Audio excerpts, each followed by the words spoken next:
എല്ലാ വിദ്യാർത്ഥികൾക്കും പുതിയൊരു വീഡിയോയിലേക്ക് സ്വാഗതം. ഈ വർഷത്തെ +1 higher secondary, vocational higher secondary ക്ലാസ്സുകൾ നാളെ മുതൽ ആരംഭിക്കും. അതായത് ജൂൺ 18-ാം തീയതി മുതൽ ആരംഭിക്കും. അപ്പോൾ വിദ്യാർത്ഥികൾക്ക് ട്രാൻസ്ഫർ അലോട്ട്മെൻറ്റിന് അപേക്ഷിക്കുന്ന വിദ്യാർത്ഥികൾ ആണെങ്കിൽ വിദ്യാർത്ഥികൾ ഈ ഒരു യൂണിഫോം നിലവിൽ ഇപ്പോൾ വാങ്ങിക്കേണ്ടതില്ല. കാരണം മറ്റൊരു സ്കൂളിലേക്കാണ് നിങ്ങൾ ട്രാൻസ്ഫർ അപേക്ഷിക്കുന്നതെങ്കിലാണ് ഈ ഒരു രീതിയിൽ യൂണിഫോം വാങ്ങിക്കേണ്ടതെന്ന് പറയുന്നത്.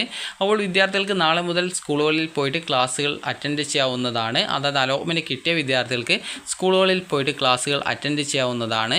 അപ്പോൾ നിങ്ങൾക്ക് ഈ ഒരു വിദ്യാർത്ഥികൾ ചോദിക്കുന്നതാണ്, ട്രാൻസ്ഫറിന് അപേക്ഷിച്ച ശേഷം സ്കൂളിൽ പോയാൽ മതിയോ എന്നുള്ളത്. അപ്പോൾ നിങ്ങൾ അങ്ങനെ ചെയ്യേണ്ട ആവശ്യമില്ല. നിങ്ങൾക്ക് ജസ്റ്റ് ട്രാൻസ്ഫർ അലോട്ട്മെൻറ്റ് കിട്ടുകയാണെങ്കിൽ നിങ്ങൾക്ക് ആ ഒരു സമയത്ത് മാറാം. എന്നാൽ നിങ്ങൾ നിലവിൽ നാളെ മുതൽ സ്കൂളുകളിൽ നിങ്ങൾക്ക് ക്ലാസ്സുകൾ ആരംഭിക്കുന്നുണ്ട് എങ്കിൽ, അത് സ്കൂളിൽ നിന്ന് നിങ്ങളോട് നാളെ മുതൽ ക്ലാസ്സുകൾ ആരംഭിക്കുന്നുണ്ട് എന്ന് പറഞ്ഞിട്ടുണ്ടെങ്കിൽ നിങ്ങൾക്ക് നാളെ മുതൽ ക്ലാസ്സുകളിൽ പോയിട്ട് പങ്കെടുക്കാവുന്നതാണ്. കാരണം ചില സ്ഥലങ്ങളിൽ ഈ ഒരു മഴ കാരണം ലീവ് ഉണ്ടെങ്കിൽ അങ്ങനെയുള്ള ആ ഒരു സ്കൂളുകളിൽ ക്ലാസ്സുകൾ ഉണ്ടായിരിക്കുന്നതല്ല. അപ്പോൾ അതുകൊണ്ടാണ് വിദ്യാർത്ഥികൾ ഈ ഒരു കാര്യം ശ്രദ്ധിക്കണമെന്ന് പറയുന്നത്. അപ്പോൾ വിദ്യാർത്ഥികൾക്ക് നാളെ മുതലാണ് വിദ്യാർത്ഥികളുടെ ഈ വർഷത്തെ +1 ഹയർ സെക്കൻഡറി ക്ലാസ്സുകൾ ആരംഭിക്കുന്നത്.